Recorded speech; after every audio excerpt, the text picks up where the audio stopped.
Go.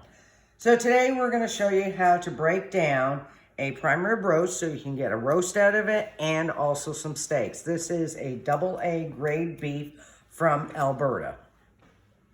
All right, so we've taken it out of the cryovac, or what we call shrink wrap. Now what we're going to do is actually cut a big huge roast out of this first so that we can have it at Christmas time. So most roasts, or they call them bone-in standing rib roasts, would have bones in them. So I'm going to do a 3-bone. So it's probably going to weigh about close to 9 to 10 pounds. And then after that, I'll show you how to break down the other half, and we will start cutting those into steaks. All right, so I've got it sitting on its back, and now I'm just going to slice down with a very, very sharp knife and a long knife.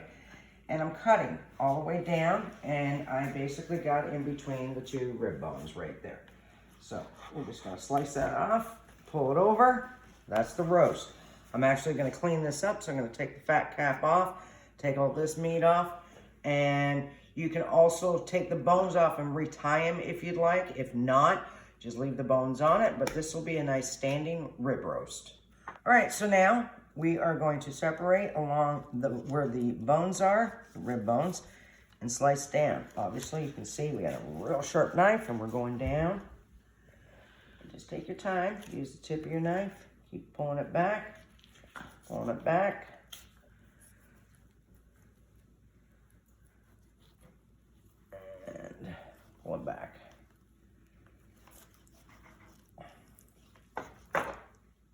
Okay, so we've already taken off the bone. Look at that. Look at all that meat on here. We're going to leave ours whole. We're just going to do it on the barbecue. There's tons of meat in between all this, so don't throw these out.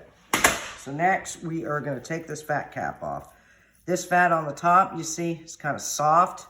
Don't use it for rendering or anything like that. It's pretty soft, so it doesn't make good render. So what I'm doing is just pulling this cap up.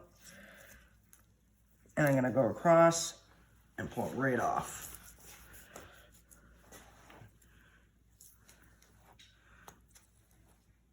So we're down to the end, and I can't get 2 nice big fat steaks out of this, so I'm just going to square this off a little bit.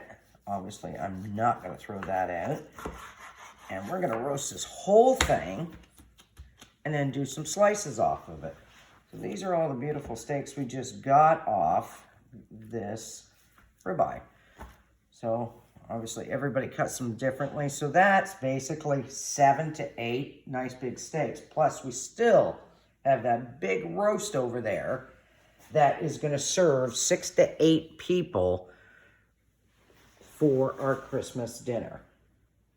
So if we don't like a lot of fat in the house, so there was a little bit too much fat cap, so I'm just going to trim it a little bit. Same thing, don't throw that fat out. We're going to render it all.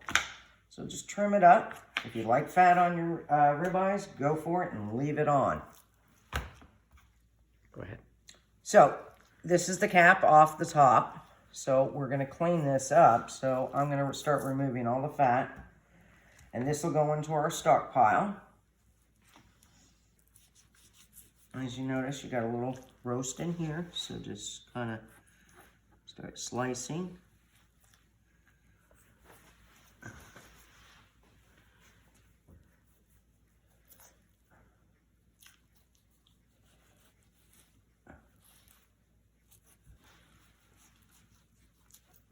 Pull that out. And there's another one in here that you can get out.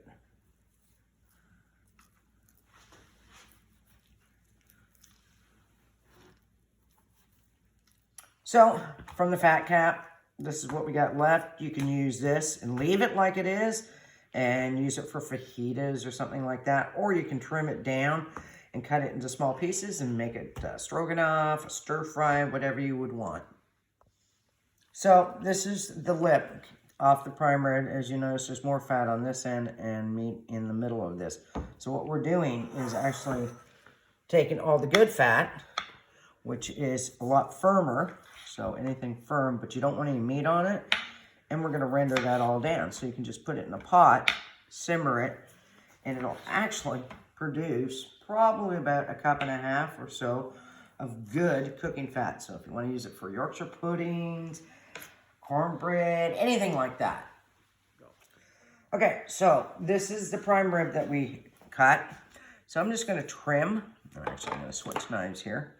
Trim this kind of slimy fat off a little bit off the top, not too much, just so it's ready when we want to stick it on the grill.